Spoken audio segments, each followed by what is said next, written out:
Hi, it's Sophie from Culture Compass, and today I'm here with James, frontman of Sharks. So how are you feeling generally at this time? Because you had a relentless 2011. Have you had a chance to kind of just sit back, take stock and chill out for a bit, or has it been non-stop? Yeah, it's been pretty non-stop, but that's the way we want it, I think, just to keep it going. We don't want to, it's way too early for us to kind of stop, but there's no reason for us to sit back on anything yet.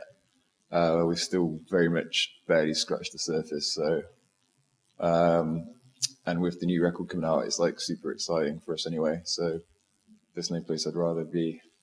Raring to go. Yeah. So you toured a lot in America last year. You did the AP tour, Warped, and then you did some with Social Distortion as well. Yeah. So when you went into the studio, how did your time with those people kind of affect how you approached the album? We knew we'd be really busy up into the album. We had like 5 months of solid touring, so we made sure we had everything done before we went on tour, so we could like listen to the demos in the van and stuff. So that was definitely a good move when I look back on that, because we had like 2 weeks when we were home before to do the record, and even in those 2 weeks we still jammed every day. We didn't want to lose the momentum. Yeah. I wanted to keep my voice warm and like just the groove still there. Yeah. And that was good. We like made sure, and we requested we book the studio like as soon as possible. Like I just didn't want to break our stride. Yeah. And I think that was the right way to go at the time. Worked. Yeah. It's the first time you've had quite a few weeks in a studio, because with the EP they were recorded really quickly, weren't they? So could you like be a bit more measured and considered with the decisions because of that? Yeah, it's definitely a luxury this time, having 4 or 5 times as much time as we've ever had. And before, like we've always wanted to like make a record like this and like a proper studio album. But before, when it's like you have such little time, you just have to just embrace that and use that little time for your advantage. You know what I mean? Like we only had enough time to do it raw, so we just made it sound raw. And there's no point trying to like make anything too crazy while you're in there. And that's why our early stuff sounds really, really raw and stripped down, because that's all we had time for. It had to be. Yeah. And the producer you worked with this time is Brian McTurnan, who's worked with Thrice and Cave In. Mm-hmm. I think you had chats with them before you were in the studio together. So were you confident that the relationship would work for you? Yeah, that was the decider. Anyway, like before, I'm familiar with his back catalogue of stuff he'd done, and it was impressive. And but having said that, like I'm not like a big huge Thrice fan, or even Cave. Like he did hot water music, and that was it. That was the kind of thing I connected with. Yeah. But it was more about like the passion he had for what we wanted to do with the record, and like as soon as I put the phone down, I knew that he was going to be the guy. You just clicked. Just clicked. Like he just said exactly what we wanted out of the record, and we only ever work with people that like want to work with us as much as we, who we love and who love us. So yeah, it was a really, really friendly experience. Yeah, you want everyone to be excited about the project, just not you, don't you? I guess he was like more excited than we were. So like, don't know if that's good or bad. But yeah, he helped us. He was really passionate about it, and that's definitely what you need. Yeah. It was more than just a job for him. And you had pretty much free reign of his whole studio space, I believe. It was a really nice studio. It was like we stayed in like the loft. It's like a big open space, and how we had everything we needed in there. Like the hall downstairs with the live room where we could jam like at any hour of the day, like literally, which we took this advantage for sure. And then there's like beds, TV, all this stuff you need. Like there was no reason for us to ever leave that place, and like we had no distractions, and we just got our heads down. And when all those things are at your hand, it's like hard not to like create anyway. Yeah. Yeah. I know that you had a week of pre-production where you had to whittle down the songs because you had loads, I think, from back in the day. Yeah. Was that kind of a brutal process when it was like, no, not that one? If it was like when you put so much heart and soul into Yeah. it? I mean, I'll be the first one to admit that I was like kind of a stubborn ass about it at first. Like when we never worked with like that kind of outside view on things, and not like he was like pushing us in the direction we didn't want to go. It was more just like he just had ideas for the structures we already had.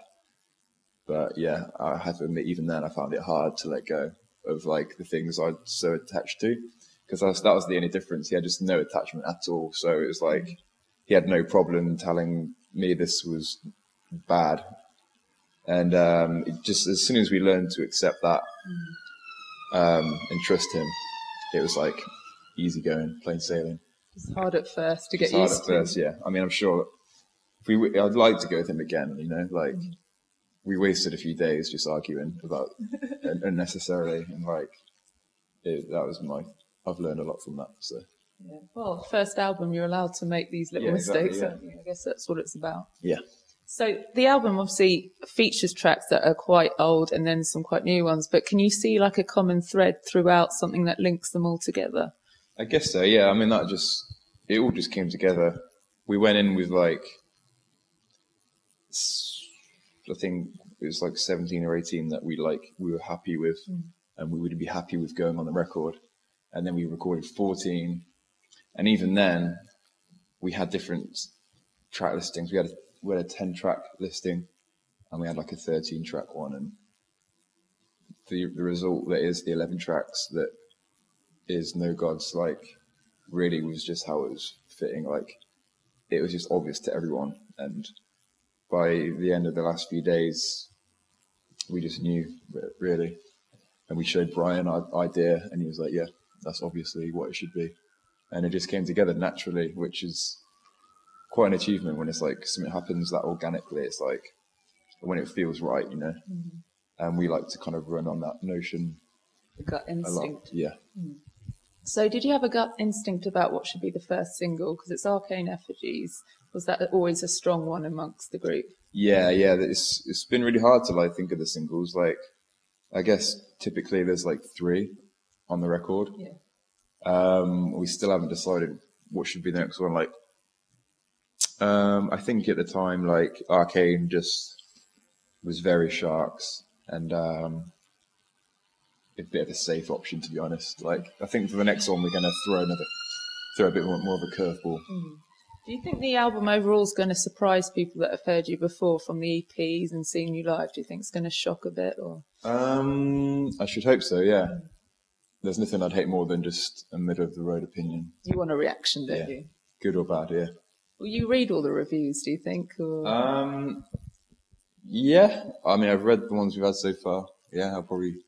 It's not that it changes anything. They've been all right so far anyway, so... But even still, no one's quite got it like the way we do. Like, it's funny. But yeah, a reaction is what we're after. What do you think people don't get about you? Because I've heard you speak a lot about how there's scenes at the moment that people try and fit themselves into, and that you're not going to do that as a band. But how would you describe yourselves, and what are people not understanding? I don't know. Like, I don't see why people would just not want to just do exactly what they want to do. Like, surely, like, these scenes come and go, and like, surely not everyone is like really feeling that at that exact time. Like, It can't be. especially like living in this country, like things come and go like super quickly, and I see bands just drop on and off radars all the time, and it's at the end of the day, it's like whatever feels good to you, and like this is our stuff, and we like it. Like, and we've only ever been like the same band we've always been. We just naturally got better from like being around, and the kind of we just built it really gradually, and it's really suited us. We never like started the band for any other reason than just playing loud music together for fun. So The way it should be. we're just taking it as it comes, and it's going all right. Do you think there's enough of that old punk ethos around these days? Because obviously there's a lot of the pop punk, the cheery stuff, but is there any that has that like message and individuality around, do you think? Yeah, there's the bands. Yeah, that's not us. I don't think. I think people expected that from us, but they were wrong. Like we're not there here to bring back the punk thing. Really, No. we definitely take influence from '80s, obvious, but yeah, if people want that from us, they should look for someone else, because we're not that. I'm not that. No. I'm not that spokesperson at all. So. Do you think you've got more of that indie edge then? How would you describe the band if you had to? You probably hate this question, don't you? Yeah, I mean, yeah, we've embraced like the indie scene a bit. From what of it we like,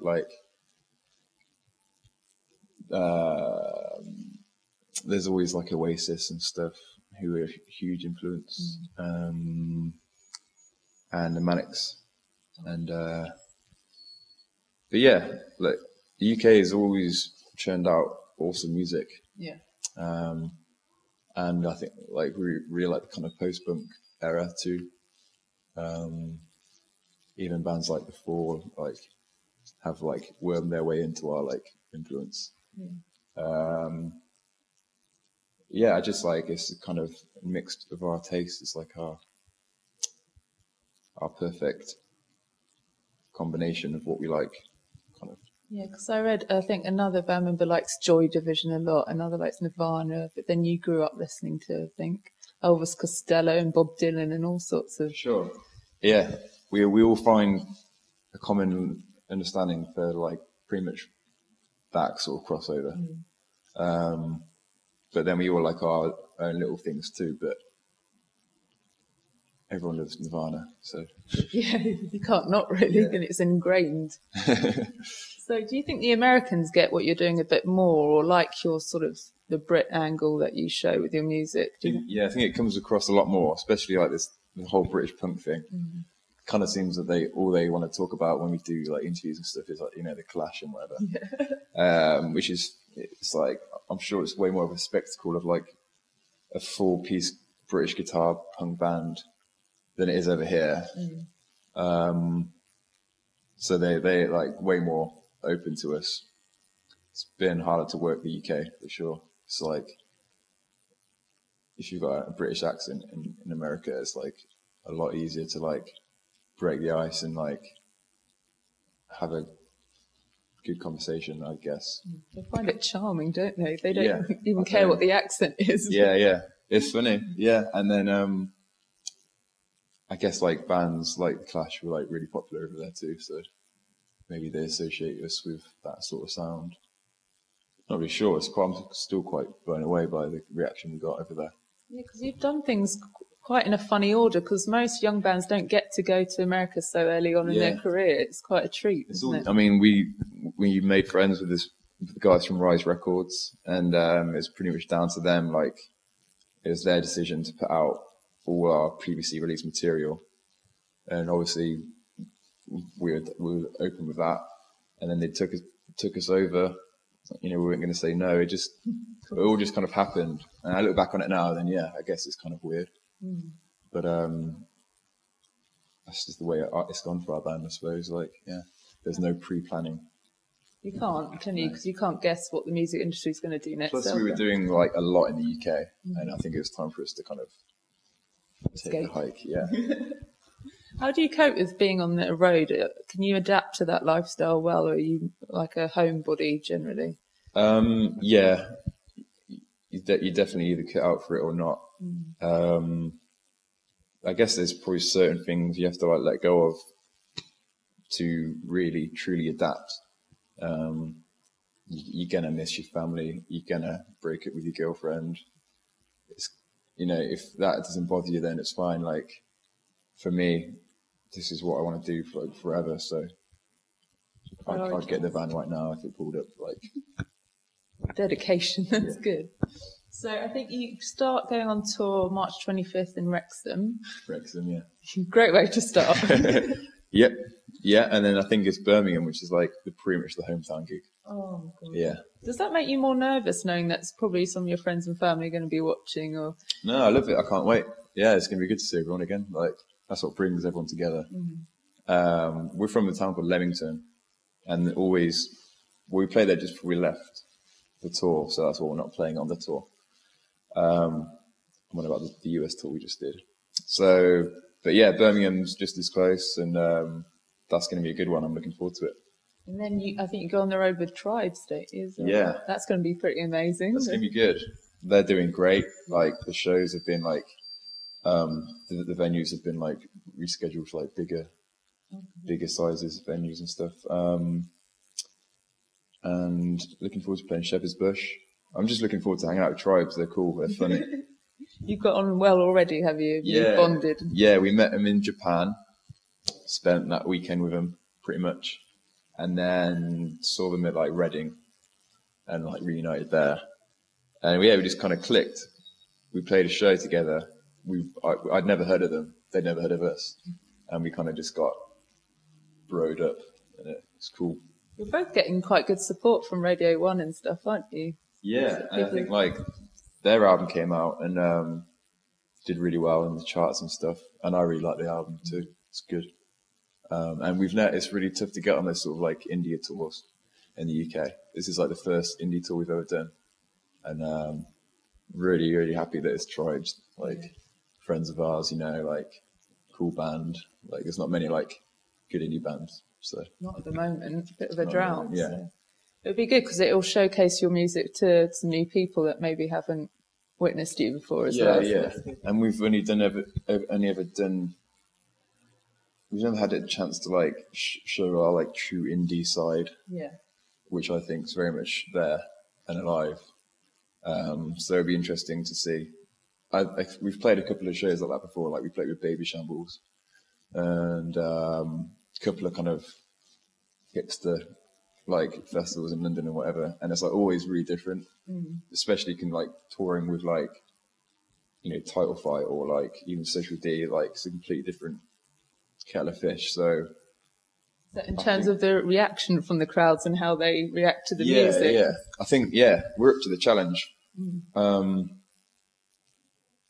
But yeah, we definitely come from like quite a punk background too, so maybe we'll just end up being like way too heavy, I don't know. Time will tell. Yeah. You can only try, can't you? Yeah, I mean, Tribe's a ballsy band, like they're good. Should be alright, I think it'd be a good fit. Yeah, I do so. And festival season, is there anything you can reveal there? Is there news out of which ones you're doing? Or? I have no idea. We've got a couple of quite local, we're doing Heavy, which is cool. And then like a bunch that I don't really know when they are. As long as your PR person knows, that's all that matters, I guess. But I don't know, I think we're kind of in the middle of like thinking about what we want to do over the summer. We have the option to go back to America too. So maybe if we don't get as many of the festivals we were hoping for, we'll just scoot back over. Not a bad trade-off, is it? It'll do. Yeah. Okay, so the album's out March 20th. No, 19th, and this single's on the 20th. Well, the US fans is the 20th, and then UK, Monday the 19th. Okay, well, I hope it's all received well. Thank you. Good luck. Thanks a lot. Thank you.